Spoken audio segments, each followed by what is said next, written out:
Yeah. I am a floor person.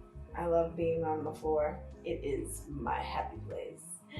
Welcome back to Laney Love's Books, March edition. My name is Laney Love. You're probably wondering, why is she on the floor? Well, it's because these book reviews seem to coincide with my monthly visitor, and so I want to be as comfortable as possible. Okay, that's the answer. Let's get started. I read 16 books. I finished 16 books this month, and it was the first time that ever happened in my life that I didn't complete 3 books that I had started. The guilt is real. But I want to get through these 16 books as quickly as possible because your time is precious, as is mine, and so let's go. All right. Book number 1 was Happy Hour, read on March 4th by Marlowe, Granados. You know what? This book has mixed reviews. I enjoyed it. It's a book about a girl who grew up poor middle class, but ends up in the circle of wealthy people that she sort of meets on her travels to London and New York. It takes place in New York. She has this best friend who's Eastern European. It documents their adventure in New York, going to like the Hamptons, but it's not like your typical Gossip Girl-esque story. There's a lot more depth to it. The fact that even if she is amongst the wealthy, they behave as though they are very poorly raised. That's all I'm gonna say, but it was quite enjoyable. So I recommend the book Happy Hour. I related to this book a lot because when I was younger, I used to travel all over the world. And when you travel all over the world by yourself, you meet a lot of really interesting people. And you have these crazy experiences that people think you've made up, but they're real.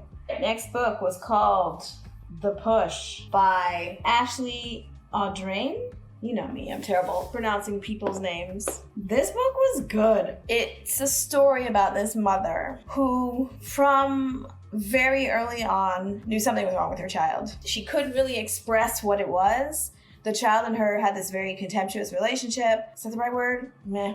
We'll go with it. And the father of the child always really defended everything that Dad did. Always was like, oh my gosh, it's so cute, blah, blah, blah. But she just knew that something was wrong. The push refers to certain accidents that keep occurring around this particular child. And one of them really devastates and tears the family apart. I don't want to give too much away about it, but I thoroughly enjoyed it because it was contemporary. Yes, this story has been told before, but this book was just millennial Gen X mom and struggles of motherhood and what it actually entails. And the struggles of motherhood when you have a child that you feel as though is like duplicitous or something's up, but you can't quite put your finger on it. But you still have to love them unconditionally. And it's just, there's a lot here. And the story was well written. And I definitely recommend The Push.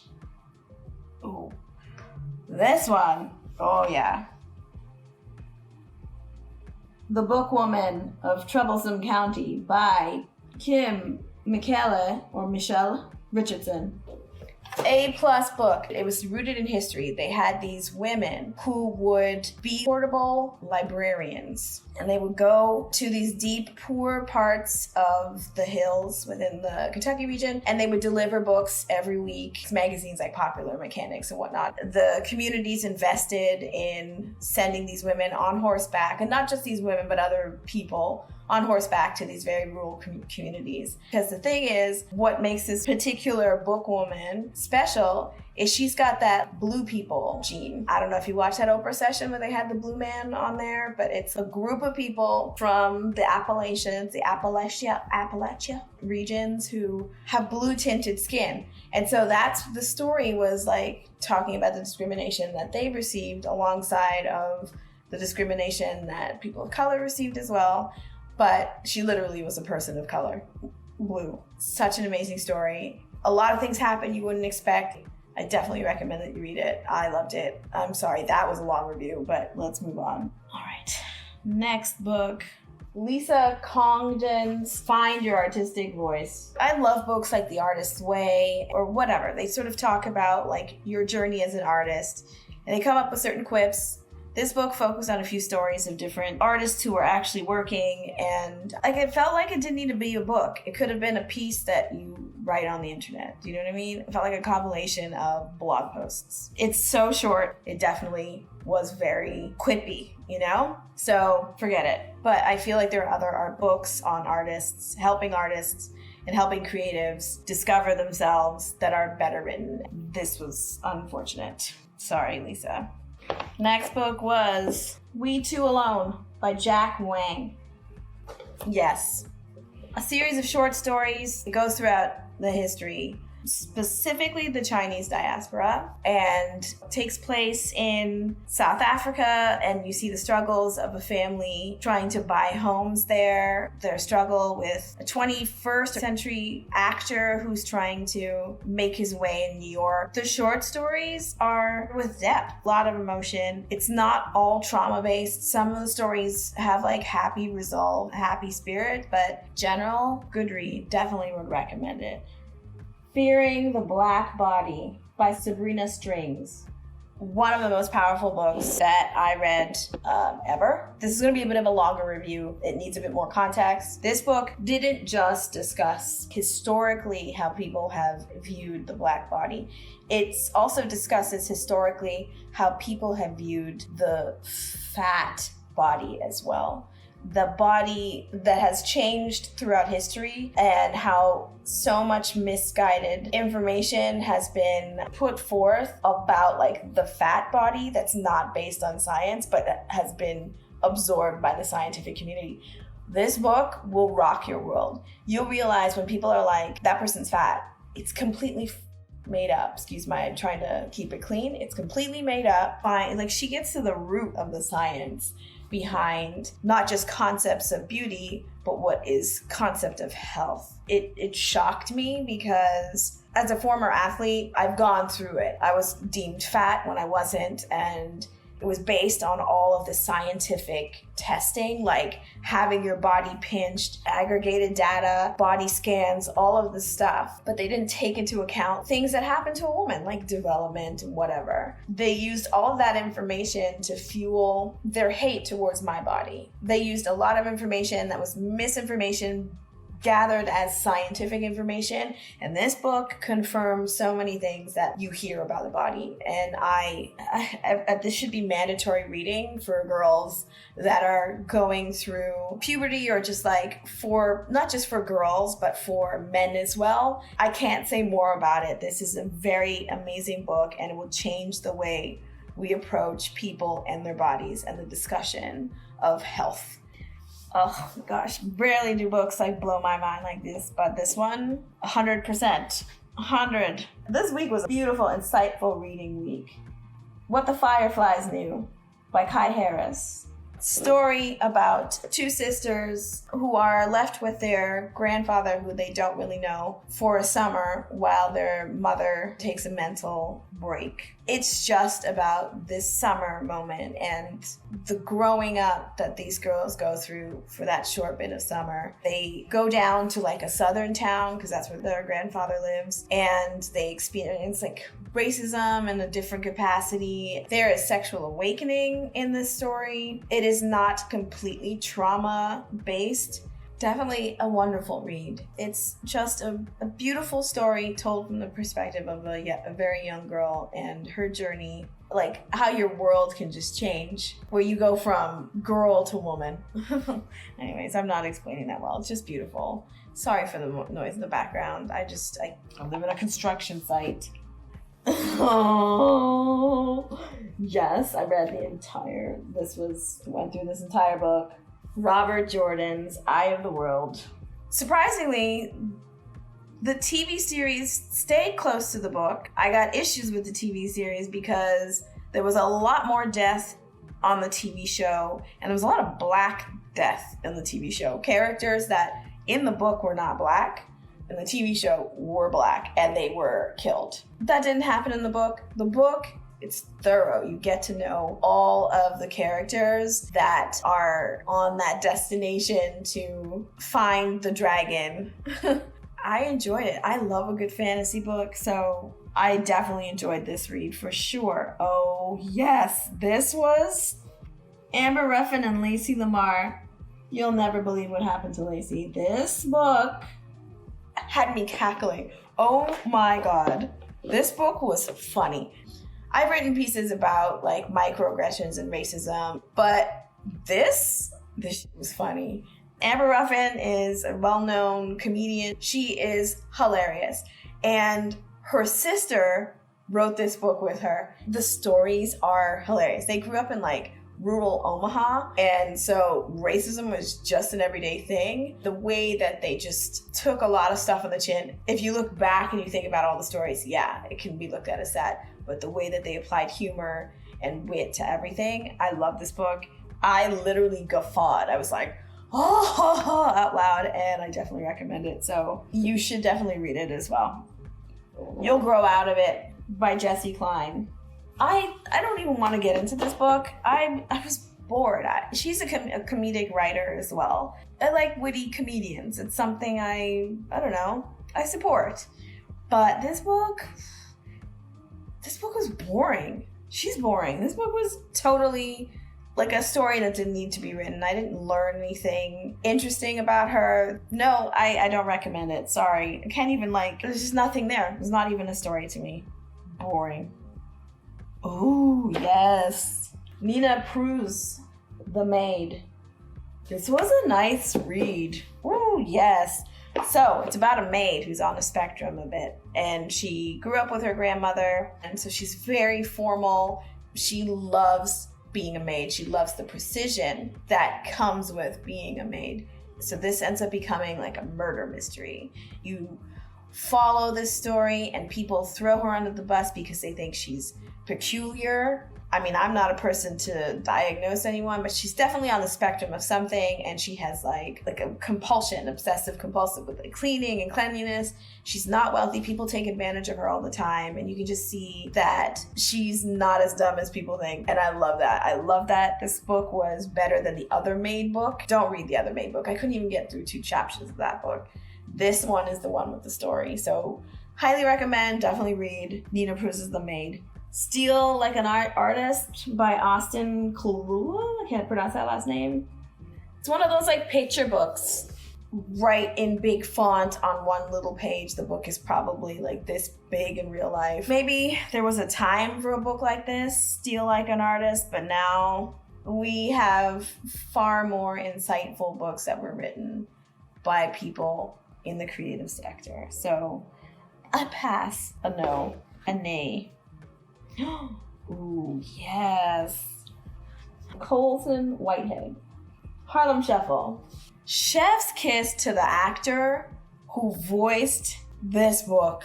Oh my God.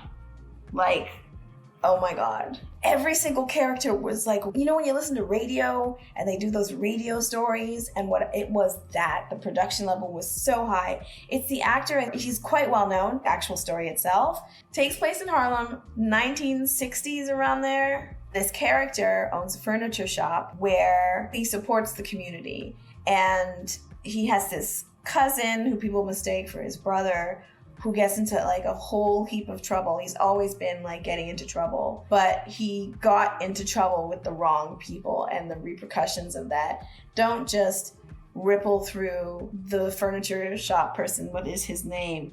The effects on Freddie's life is one thing, but it just affects the entire community, and it's crazy. It's such a good book. It's nice to read about Harlem post-Renaissance, the culture that's there.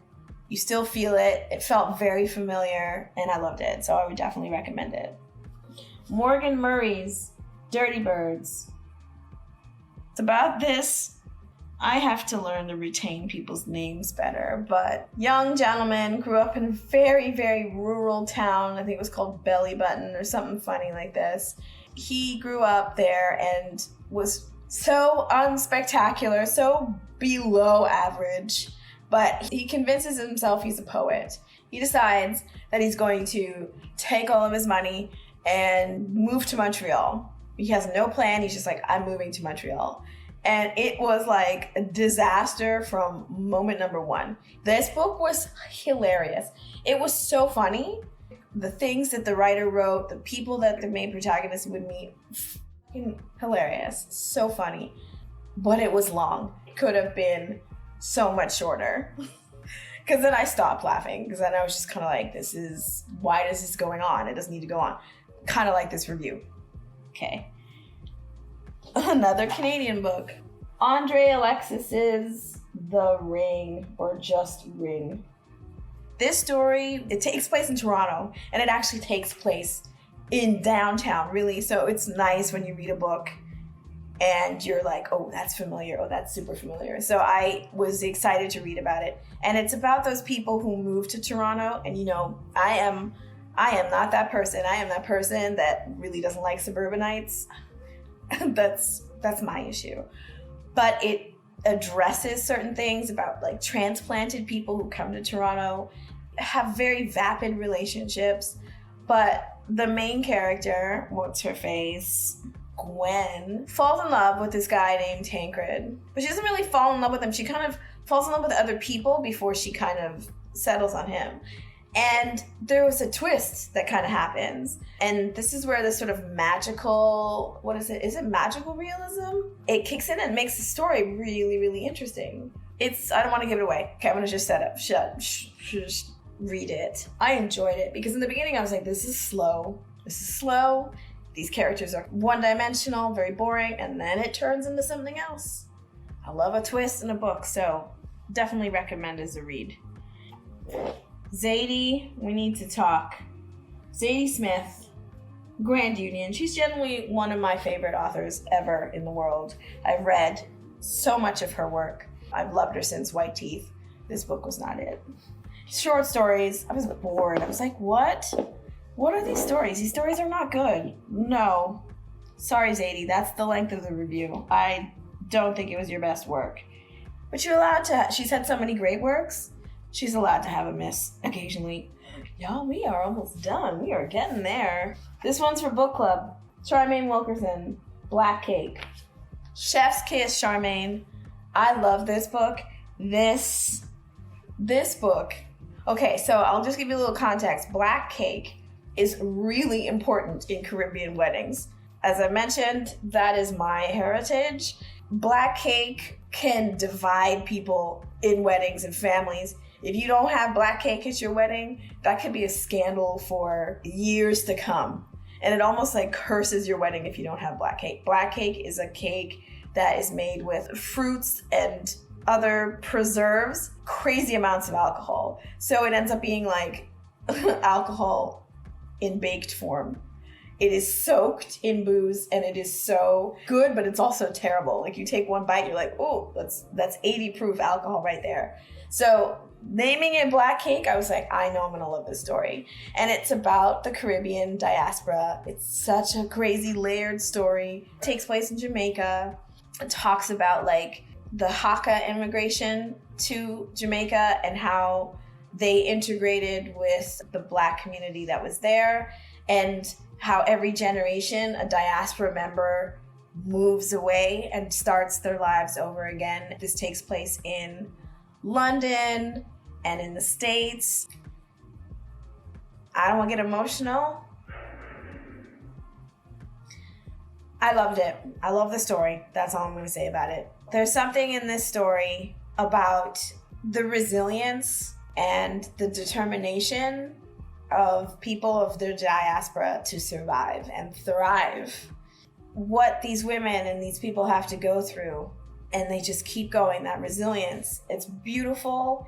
The story has twists and turns that you wouldn't expect, and many cultures collide. It's not just a Caribbean tale, it's a universal tale. I connected with this book tremendously. I highly recommend you read it. Read so many good books this month. Many, many good books. And the final book, Stay Where I Can See You by Katrina, I don't know how to pronounce this, Onstad? Another Canadian book. It takes place in and around Toronto. This family, they win the lottery. They win about $10 million in the lottery. Changes their lives. They decide to move to Toronto. And all of these secrets just start coming up. The character of the mother is very endearing. She's like overbearing and protective of her kids, but with reason. So their story, which they end up getting catapulted into this world of wealth, privilege, and stature, all these type of things. It changes the way they interact with each other, access to things. It's well written, and it's nice that it takes place in a city like Toronto. More and more things are taking place in Toronto. As much as I have my issues of what Toronto is becoming, the history of this city is very, very beautiful, and not enough stories are told about it. So this one was a very cool read. I would recommend it for sure. It talks about class, privilege, where you live, what city you're from, all that stuff can change your access as well. Talks about whiteness in proximity to, there is a love story there. There's a bit of drama as well. I recommend it. And that was Laney Love's books for the month of March. I felt so fulfilled by the books that I read this month. There were some amazing, incredible, insightful titles that I highly recommend. And I'm excited for what next month brings. We'll see. But thank you for watching, and hopefully you'll join me again next month for Laney Love's books. That's me signing off. Okay, back to water bottle heaven. Bye for now.